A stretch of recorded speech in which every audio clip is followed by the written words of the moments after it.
আজ আমরা অবতার বরিষ্ঠ শ্রীরামকৃষ্ণের অমৃত কথা নিয়ে আলোচনা করব। ঈশ্বর কি আদৌ আছে? যদি থেকে থাকে তার প্রমাণ কি? এরূপ প্রশ্নের উত্তরে অতি সহজ সরল ভাষায় শ্রীরামকৃষ্ণের যুক্তি এবং উত্তর।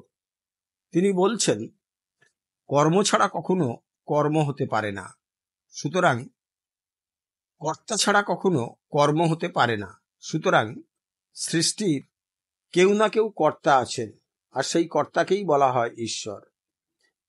আবার বলছেন, নিবিড় বনের মধ্যে একটি দেবমূর্তি দেখলে মনে হয় যে নিশ্চয়ই উহা কেউ নির্মাণ করেছে। সেইরূপ এই বিশ্ব দর্শন করে মনে হয় যে নিশ্চয়ই এর কেউ সৃষ্টিকর্তা আছেন। তারপর তিনি একটি গল্প বলছেন একজন একটি বাগানে বেড়াতে গিয়ে দেখলে যে কোথাও আম, কোথাও জাম, কোথাও লিচু প্রভৃতি গাছের সার রয়েছে। কোথাও নানা রকম ফুল ফুটে সুগন্ধে চারিদিক আমোদ করছে। পিচডার মধ্যে বাঘ ভালুক রয়েছে। খাঁচায় নানা রকমের পাখি গান করছে।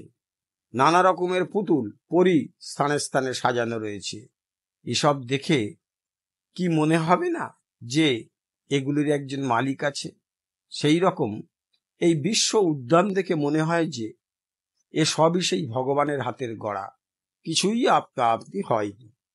এরপরে শ্রীরামকৃষ্ণ একটি অসাধারণ যুক্তি দেখাচ্ছেন। বলছেন, রাত্রে আকাশে তারা দেখা যায়, কিন্তু দিনের বেলায় দেখতে পাওয়া যায় না বলে কি বলবে যে আকাশে তারা নাই? সেই রকম মনে করা মাত্র ঈশ্বরকে দেখতে পাওয়া যায় না বলে বলবে কি যে ঈশ্বর নাই? আরো একটি অসাধারণ উপমার সাহায্যে শ্রীরামকৃষ্ণ বলছেন, দুধে মাখন আছে, ছোট ছেলে তা বুঝতে পারে না, তবে কি দুধে মাখন নাই বলবে?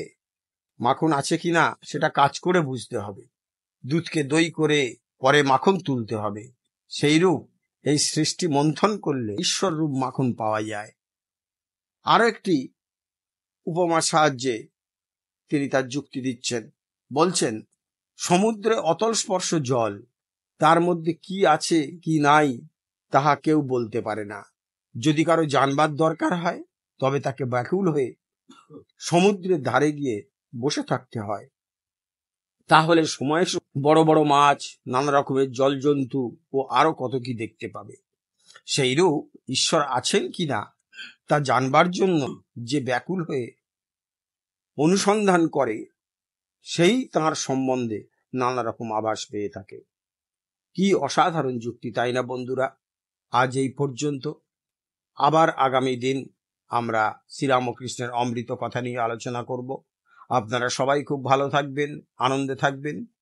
আর আমাদেরকে উৎসাহিত করার জন্য, উদ্দীপিত করার জন্য সাবস্ক্রাইব বটনে ক্লিক করুন। পাশে যে বেল আইকন আছে তাতেও ক্লিক করুন, তাহলে আমাদের আপলোড করা ভিডিও সর্বপ্রথম আপনার কাছে পৌঁছে যাবে। নমস্কার, ধন্যবাদ।